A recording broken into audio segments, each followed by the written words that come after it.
Hi everybody, I'm Faith and I'm the head girl this year at Wyndham College. It's such a privilege to be able to celebrate International Women's Day here. My name is Miss Steele. I've been working here since September. My name's Amanda. I'm currently working as a pastoral support assistant at Wyndham College. Hi, my name is Gina Hopkinson. I'm a parent of 3 children at the college. I also help out at the college with netball coaching and umpiring. Hi, my name's Poppy Wakefield. I'm 21 years old and I'm a student at the University of East Anglia.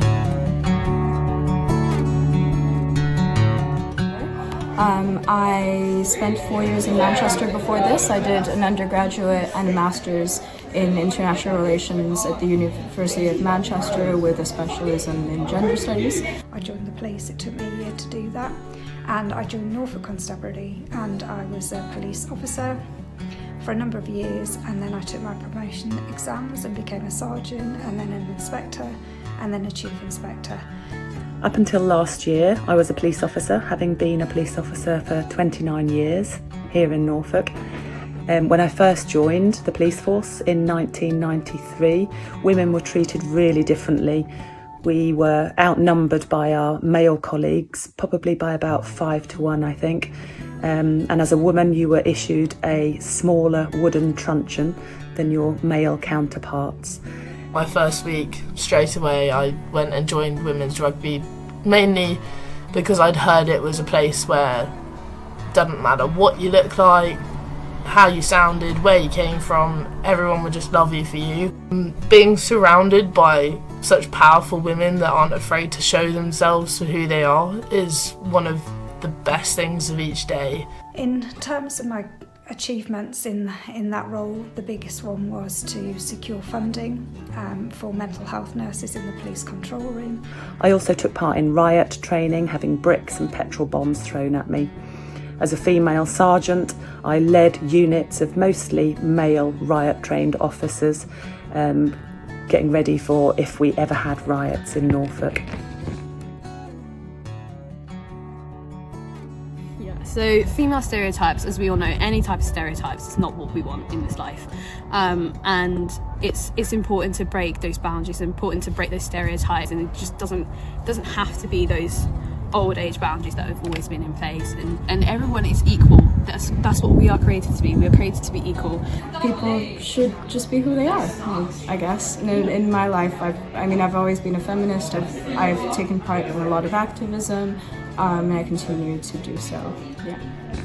How do I feel about female stereotypes?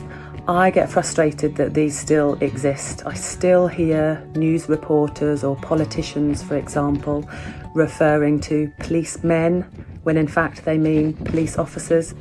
So challenging the bias, there weren't many chief inspectors that were female, and there certainly weren't many that had 3 kids. So I managed, in between being an inspector and a chief inspector, I actually had 3 children. So I'm also a mum. Sometimes you feel like you should have a choice between a career and being a mum, but you shouldn't have to choose. You should be able to have both.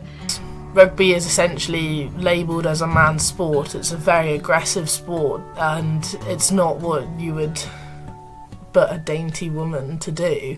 And yet we choose to do it because we enjoy it and because we love it, and we don't really care about stereotypes because at the end of the day they're just words. If I ignore the stereotypes because they're just words, life suddenly becomes incredibly freeing. I didn't like being stereotyped as a female police officer. I just wanted to be the same as my male counterparts. So I chose to take on some roles and do some things that it was mostly men that were doing. I wanted to be known as a police officer, not as a policewoman. And I didn't want to be promoted because they needed more women. I wanted to be promoted because I was good at what I did. My mother?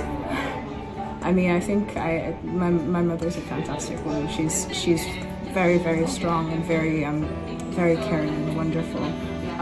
But if you mean women in terms of like famous people or in history, Probably Audre Lorde. Her activism and her writing was fantastic. So for me, the most inspirational woman I can think of is Malala Yousafzai. You might have heard of her. She's someone who advocates for girls' rights for education all across the world. I think one of my great inspirations was my grandma. She was a really strong woman and ahead of her time, and very well respected and really good at what she did. Women who've inspired me, netball is my thing, and the whole of the England netball team inspire me. Always have done, will continue to do so. Fantastic athletes. Watch netball if you haven't done already. My team, especially, they inspire me on a daily basis because of these challenges that are put in front of us. They fight for what they believe in, and they will not let anyone tell them otherwise. They believe that they have value as a woman and they can excel just as much as men can.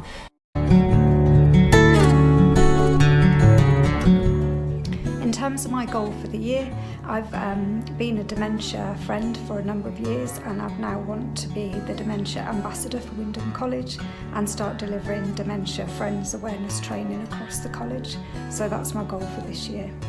A goal that I've set myself this year, I undergo knee surgery next week because of a netball injury that I've experienced, and my goal is to recover from that and to continue playing. And I'd say that's my goal for this year, is just to become the best player I can and also just the best individual I can, to make sure that I respect and listen to everyone, whether they're a man, a woman, a they, them.